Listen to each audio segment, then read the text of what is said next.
the day I decided to stay alive, I buried that sad little girl in the corner of my heart. That sad little girl, Mu-Yin. I promised her I would do whatever it takes to live a good life for her.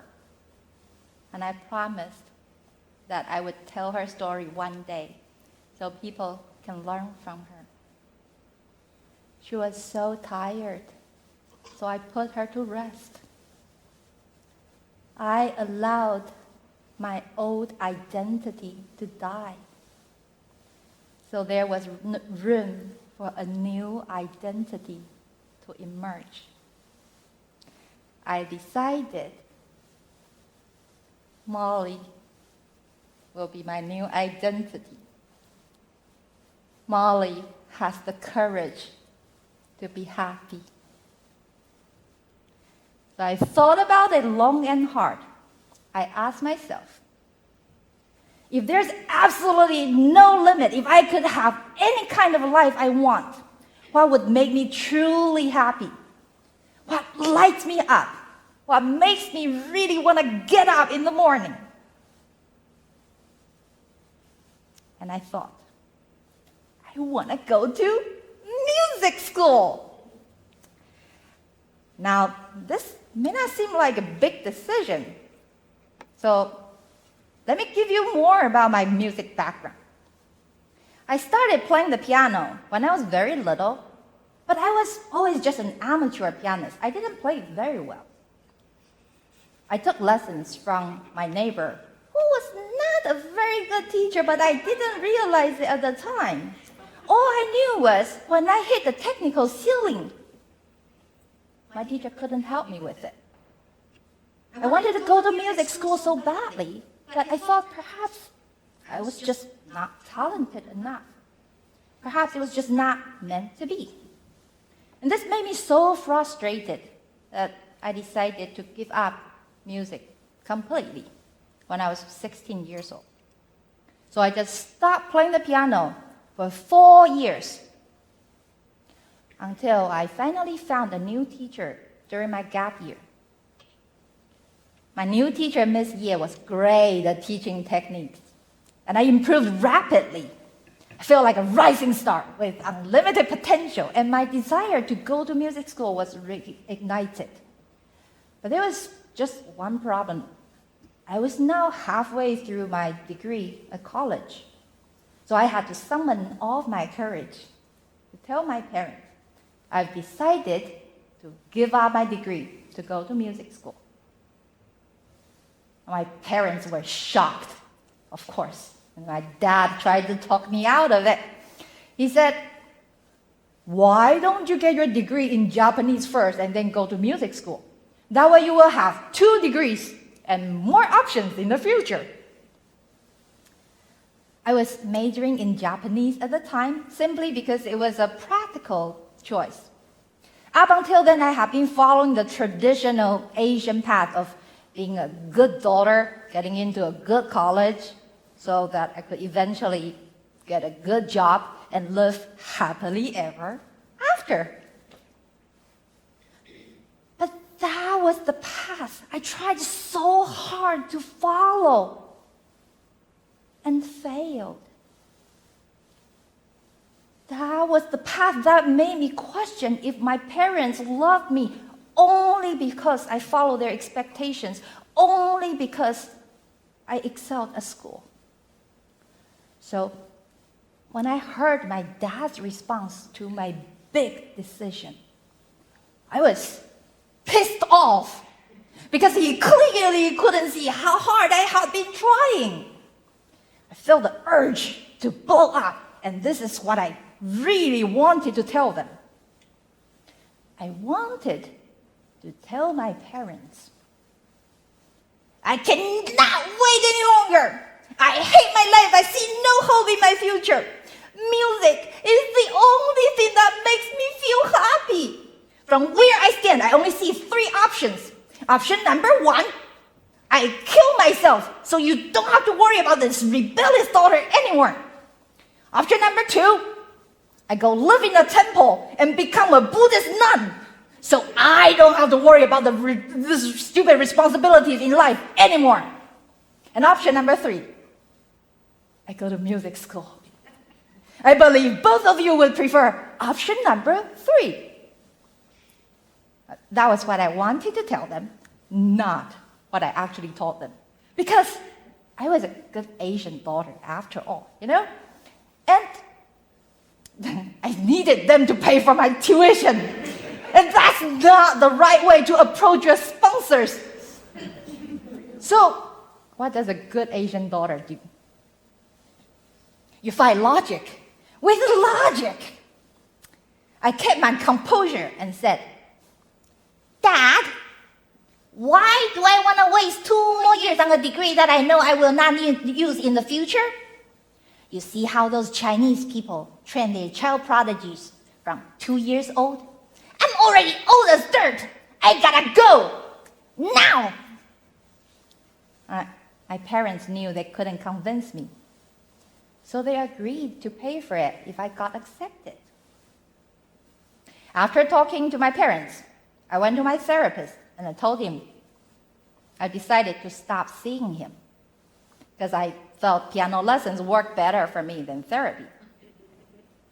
Now, my therapist, of course, didn't agree with me, but he respected my decision. The last thing he said to me was, you do not have to continue therapy with me, but you will need to stay in therapy for the rest of your life because you will never be normal without therapy. What a blessing, right? So after talking to the therapist, I went to my piano teacher, Miss Ye. I told her I've decided to go to music school. She said, okay, just very casually. And we started working on my program, audition program, together. I didn't have anybody to write recommendation letters for me, so I went to this jazz music professor at my university who barely knew me from a class I took with him. He asked me to play a little piano for him. I was so nervous, I played really, really badly. And after I played, he said, have you ever played a full recital from memory? I said, no. He said, do you realize you have to memorize over 50 pages of music within 3 months' time to do auditions?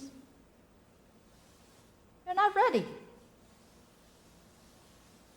When I heard that, my heart just dropped. So what did I do?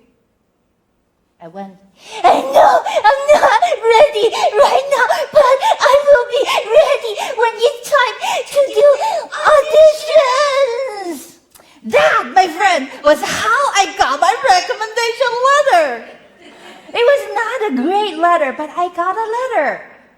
So after talking to the professor, I cried for 1 entire week and immediately threw myself back into practice, sometimes as much as 8 hours a day.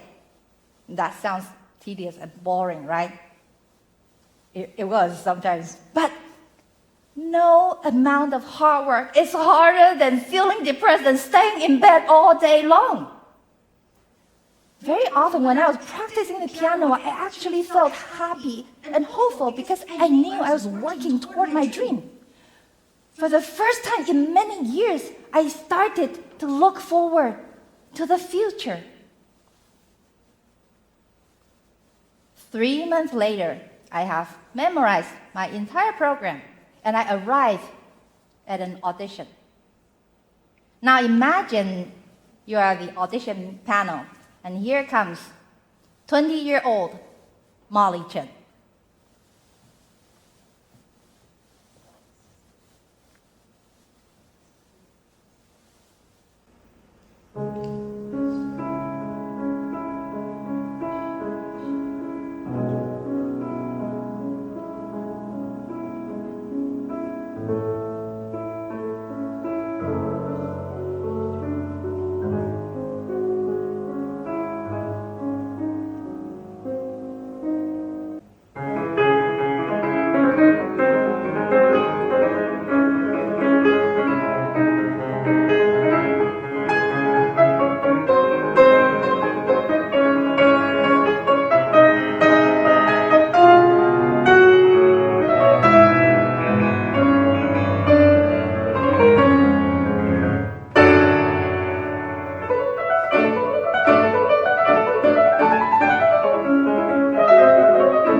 played for my audition. That was the real piece. And then after I played, the auditioners asked me to play a very simple D major scale. And this was what I did.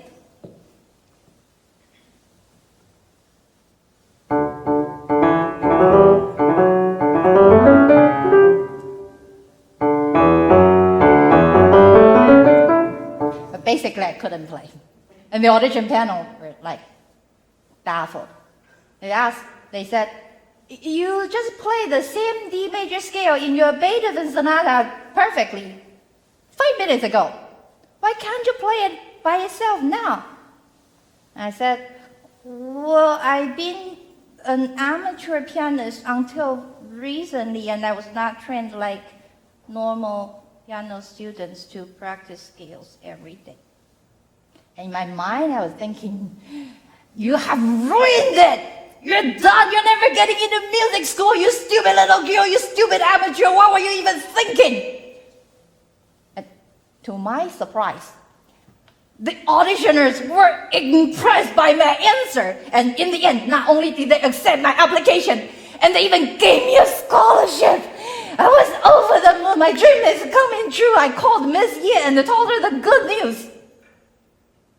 And you know what she told me?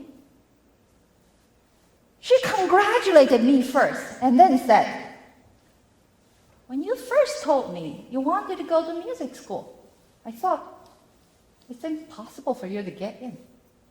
But you looked so determined and you were so depressed, I didn't know what to tell you. So I thought, I might as well just let you try it and find out yourself.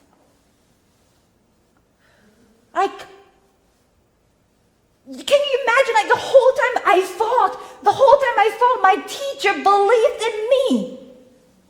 She actually didn't.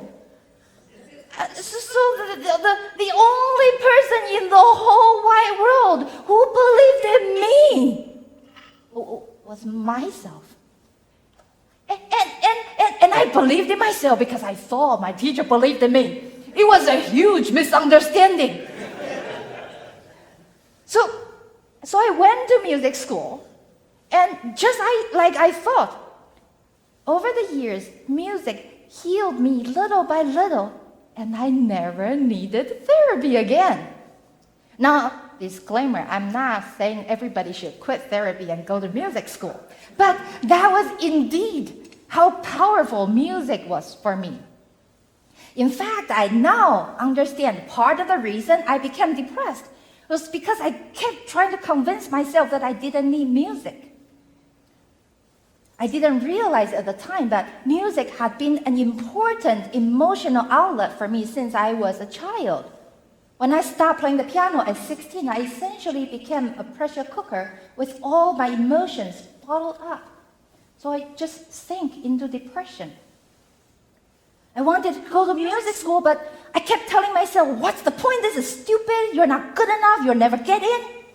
And eventually, this made me feel like a failure. And I just lost hope for the future. I didn't realize at the time, but the act of suppressing my own dream was what killed my life force, little by little. That's why Brené Brown said, unexpressed creativity is not benign. It metastasizes